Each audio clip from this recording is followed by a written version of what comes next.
ورونو د ملا یعقوب صاحب خبرې مې واورېدې او تاسې ټولو به اورېدلې او لیدلې به مې چې وایي د ډرون حملې د پاکستان د خاورې نه په موږ کېږي امریکایي په موږ کوي او موږ رادار نه لرو نو امکانات نشته دی نو بس دا پاکستان پنجاب دی په موږ باندې حملې کوي امریکایان دی کوي د هغه لینک مې دلته ورکړی تاسې بیا خبرې اورېدلې او لیدلې به مې خو زه تاسو ته یو ملت ته یو خبره کوم افغانان ورونو زما دا خبره واورېده د جهاد نه منکر نه یم چې تر څو پورې تاسې پنجاب ته شکست نه یې ورکړی که نه 52 ملکونه راغلي چې 1.5 ملکونه کفار افغانستان ته راشي تاسې به پرې نور نه جهاد کوئ او نه به هغې په مقابل کې ټوپک رالی تر هغې پورې چې تر څو پورې دا دې پنجاب ته غاښ ماتونکی جواب نه یې ورکړی دا خو عجیبه خبره ده چې زه وروسته شکست ورکوم زه 52 ملکونو ته شکست ورکوم او سه مهربانه یو پنجاب 45 کاله وشو چې زما نظامونه چپه کوي 45 کاله وشو چې زما ملام بې عزته کوي زما قارم بې عزته کوي زما مجاهد بې عزته کوي زما رئیس جمهور په کابل کې سه مهربانه اعداموي او زه په مقابل کې جنگ نشم کولی خو به 52 ملکونو ته شکست ورکولی شم ټولو دنیا ته مې ښکارونه اړم کړي دي 52 پهلوانان راسملوم خو یو پوډري نشم راسملولی دا پنجاب دا دلخور نو تر هغې پورې به تاسې ټوپک نه رالی د بل چا په مقابل کې تر هغو پورې تاسې کې دا توان او دا زور در کې نه یې راغلی چې دې پنجاب ته شکست ورکړي دا د جهادونو خبرې نور دلته په افغانانو ته مه کوئ مه وژنئ دا پردي بجنې د تاسو یم ملیانو د خدای نه وویرېږئ چې د پنجاب مقابله نشي کولی خدای قرآن ته وګوره نور هم پرېږده د جهادونو نه ستاسې موږ تېر یو چې کله ځان کې دا توان پیدا کړو چې پنجاب له شکست ورکړو موږ ټول افغانان بیا تاسې سره ودرېږو چې هر یو اشغالګر راځي افغانستان ته بیا به د هغې په خلاف باندې جهاد وي دا د قرآن آیت یې دې نه څوک مګرېدی نه شي خو زه تا ته وایم ملا یعقوب صاحب یو کال تېر شو تاسې یو رادار وانغوسته افغانستان ته چې تاسې پکې تیارې وګورئ چې د کوم طرف نه راځي او تاسې وایو چې موږ 52 ملکونو ته شکست ورکړی ملا یعقوب صاحب کله چې په خوست او په کونړ باندې حمله وشوه د پاکستان د طیارونه ورکوټ 10 ماشومان اندازوی ما سره دي انده وګوره ورکوټ 10 ماشومان 15 خالي پکې ماشومان وایي شهیدان کړه تا وویل که بیا چا زموږ په خاوره باندې دغه وکړو تیری وکړو موږ به غاښ ماتونکی جواب ورکوو نو څه شوه خبرې ساسه شوې ملا یعقوب صاحب ولې ستاسې هغه شریعت ته شو چې تاسې د شریعت په نوم باندې خپل ځان طالبان هم ووجل تقریبا 1 لک پورې ملي اردو والا ځوانان هم تاسې ووجل نن تاسې په افغانستان کې شریعت دی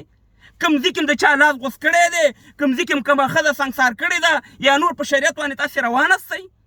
تاسې خو په شریعت باندې موږ ووجلو که نه په دا 10 کالو کې چې تاسو ته موږ شریعت راولو روزانه 300 افغانان دلته د منځه وړه د ورور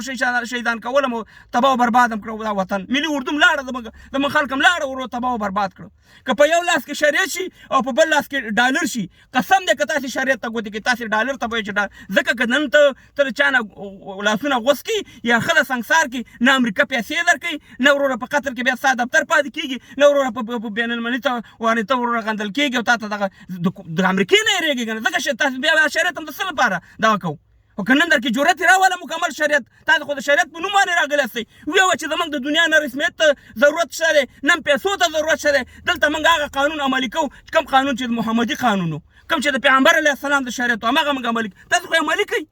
خو نه شئ کولی دا کار که نه تاسې خو ووجلو دا ملت هم تباه او برباد کړو زموږ نه تعلیم واغستو زموږ ښځې بې سواده کړي زموږ نه ملي بیرغ واغستو زموږ نه ملي سرود واغستو افغانستان د تباهي او بربادۍ طرف ته مخامخ کړی نو بیا خو به داسې چل وکړو که خالي په ډیلاکونو باندې موږ غولوئ نو هغه جهانګیر خان ښکته هغه ډرامې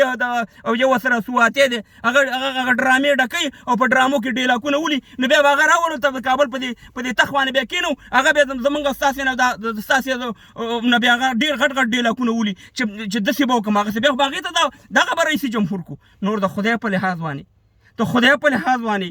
نور دا ملت مه تباه کوئ ملت هم تباه کړو افغانان 45 کاله په دین ووجل چې شریعت دی اسلام دی موږ مسلمانان بل مسلماني راولي نن د پنجاب مقابله نشم کولی نن زه د ډرون هم مقابله نشم کولی په ډرون کې ډرون د پاسه ګرځي افغانان ورونو موږ تاسې په عزت او په دا خفه کېږو که نه خفه کېږو که یو سړي سره ښځه بار د کوټې په سر پرتی یا په انګړ کې پرتی او ډرون تیارو کې دغه لګېدلي کیمرې لګېدلي دا ښځه او خاوند به نه ګوري د هر چا کور نه ګوري دا ډرون والا کیمرې پکې لګېدلي که نه دي لګېدلي د ښځې او د خاوند عکسونه او د ښځې او خاوند ویډیوګانې راته کوي او زه به بیا دلته وایم چې ما شکست ورکړی ما ډېر افغانان وغولول قسم دی چې ټول افغانان هم لیونیان کړه په دا جعلي جهاد باندې نور ستاسو ته زموږ توبه ده د ډالر د چوکۍ شوقین وي تباه و برباد ملي اردو تباه و برباد